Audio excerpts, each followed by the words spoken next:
नमस्कार, आप देख रहे हैं बिहार न्यूज और मैं हूं आपके साथ नंदिनी। इंडिया गठबंधन के उजियारपुर लोकसभा क्षेत्र के राजद उम्मीदवार आलोक कुमार महतो एवं समस्तीपुर के कांग्रेस उम्मीदवार सन्नी हजारी के पक्ष में बुधवार को भाकपा माले एवं कांग्रेस कार्यकर्ता संयुक्त रूप से मोतिहारी वार्ड 26 कोयरी टोला से घर घर चलो अभियान शुरू किया है।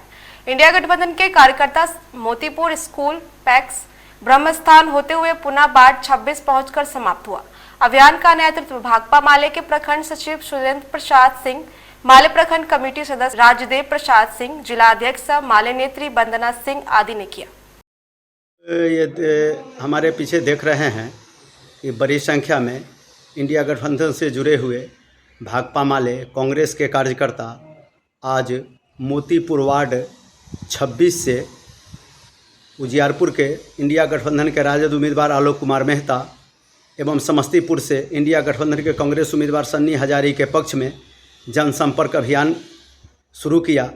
इसके तहत कार्यकर्ता घर घर जाकर के दोनों उम्मीदवार को भारी मतों से विजयी बनाने का आह्वान लोगों से किया।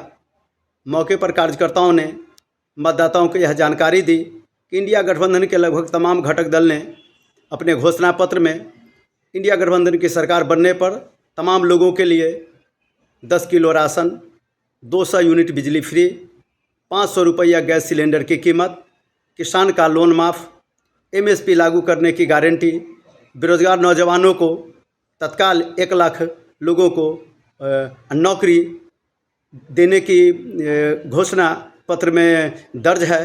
प्रसिद्ध व्यवसाय एवं सामाजिक कार्यकर्ता काजी शिरकत एकता ने समस्तीपुर सुरक्षित लोकसभा क्षेत्र से इंडिया गठबंधन के प्रत्याशी सन्नी हजारी की जीत का दावा करते हुए कहा कि देश की जनता इस बार किसी भी झांसे में नहीं आने वाली है।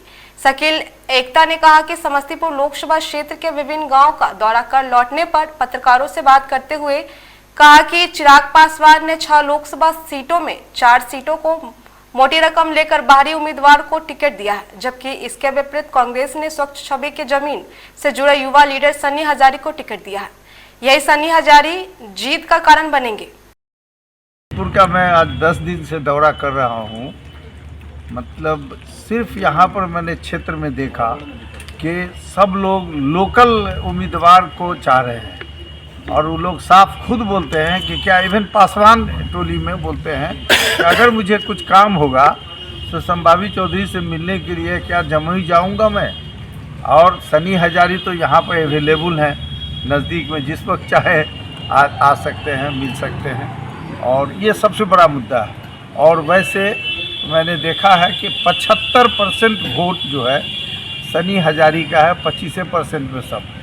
मतलब यहाँ लोकल वर्सेज बाहरी मामला चल रहा है समस्तीपुर में, बस लोकल और बाहरी का चल रहा है। तो क्या लग रहा है आपको सन्नी हजारी का पोजीशन क्या रहेगा चुनाव में? सन्नी हजारी कम से कम मतलब 1.5 से 2 लाख वोट से जीतेगा। और सन्नी हजारी क्या पोजीशन रहेगा? उजियारपुर का कल हमने रात में दौरा किया था। उजियारपुर का इवन जो गवर्नमेंट कास्ट कहलाती है कुर्मी, वो कल की बात है कि इनको आलोक मेहता जी को और हम लोगों को बजाते इनवाइट करके बुलाए और बोले कि हम लोग सब वोट आपको देने जा रहे हैं। इवन औरंगाबाद में दिनदहाड़े बाइक सवार अपराधियों ने एक युवक को गोली मारकर हत्या कर दी है, जिसके बाद पुलिस जांच में जुटी है। मृतक अनुज कुमार बताए गए हैं, जो कोलकाता में कंपनी में काम कर रहे थे। मंगलवार की शाम 5 बजे अपने बाइक पर सवार होकर अपने घर से औरंगाबाद बस स्टैंड के लिए निकले थे। फिलहाल आगे की कार्रवाई में पुलिस जुटी है। गया के बोधगया रोड DAV कैंट के नजदीक Tara home developer private limited company द्वारा गोकुल धाम फेज 1 की शुरुआत हो गई है। गया में पहली बार इस तरह से बंगलों का निर्माण कराया गया है। इस निर्माणाधीन बंगला को जो भी देख रहा है उसकी तारीफ कर रहा है। मां तारा होम डेवलपर प्राइवेट लिमिटेड के प्रबंधक निर्देशक सूरज ने प्रेस वार्ता कर बताया कि आज के दौर में बहुत सारे बिल्डर हैं, लेकिन हमारी कंपनी अलग तरह के कार्य कर रही है। इसी का नतीजा है कि बिहार की राजधानी पटना में सफल प्रोजेक्ट के बाद अब अपना प्रोजेक्ट विश्व स्तरीय शहर गया से शुरू किया गया है। तो अभी यहाँ पे डुप्लेक्स प्रोजेक्ट लेकर के आए हैं। हम लोग का गया में ये पहला प्रोजेक्ट है। इससे पहले हम लोग पटना में काम कर रहे थे, तो हम लोगों ने देखा कि यहाँ पे डुप्लेक्स का बहुत अच्छा यहाँ मार्केट हम लोगों को दिखा। पटना में तो हम लोग अपार्टमेंट बनाते हुए आए, लेकिन यहाँ हम लोग देखे कि डुप्लेक्स का बहुत अच्छा मार्केट है। तो थोड़ा दूसरों से बेहतर करने के लिए हम लोगों ने यहाँ पे अपना डुप्लेक्स का प्रोजेक्ट है, जिसका नाम है गोकुल धाम फेज 1। हम लोगों ने लॉन्च किया यहाँ पे। जो हम लोग सुनते हैं या कहते हैं कि विश्व स्तरीय यहाँ पे हम लोग फैसिलिटीज़ जो होता है जो प्रोवाइड कर रहे हैं यहाँ पे करवा रहे हैं। हम लोग ने यहाँ पे आपका बिल्डिंग बनाने में उसकी मजबूती पर बहुत ध्यान दिया है। हमारे इंजीनियर जो हैं उनके लगातार सुपरविजन में हमारा बिल्डिंग बनता है। और सबसे बड़ी बात, हम लोग कभी भी कस्टमर को कोई भी काम करने से पहले हम लोग यहाँ इन्फॉर्म करते हैं कि सर आपके इंडिविजुअल फ्लैट में या इंडिविजुअल बंगलों में आपके मकान में ये काम होने जा रहा है। तो हम लोग ये फैसिलिटी देते हैं कस्टमर लोगों को कि आप अपने आँख के सामने एक बार उसको आकर के क्रॉस चेक या वेरीफाई आप लोग उसको कीजिए, ताकि बाद में आप ये ना बोल पाएँ कि हम लोग ऐसा बनाए या वैसा बनाए या फिर आपके मन मुताबिक हम लोग नहीं बनाए। तो इसका हम लोग बहुत ध्यान रखते हैं, जिसकी वजह से हम लोग को एक फ़ायदा होता है, कस्टमर सेटिस्फैक्शन जो होता है हम लोगों को मिलता है उनकी नज़र में, उनके बाद विचार से लगता है। और एक माउथ टू माउथ हम लोग का प्रमोशन भी हो जाता है। एक हम लोग बेनिफिट हम लोग कस्टमर लोगों को देते हैं। नालंदा लोकसभा क्षेत्र के इंडिया गठबंधन समर्थित भाकपा माले प्रत्याशी डॉक्टर संदीप सौरभ ने कहा कि देश में इंडिया गठबंधन की सरकार बनी तो महंगाई और बेरोजगारी को दूर करने का काम किया जाएगा। और आगे कहा कि लोकसभा चुनाव में एनडीए देश में 200 और बिहार में 10 सीटों से अधिक नहीं जीतेगी।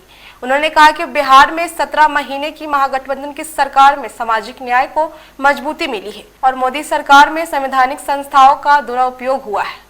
वहीं लालू प्रसाद यादव के अल्पसंख्यकों को आरक्षण देने के सवाल पर माले प्रत्याशी संदीप सौरभ ने कहा है कि देश में अल्पसंख्यकों की दशा महादलित से भी बदतर है।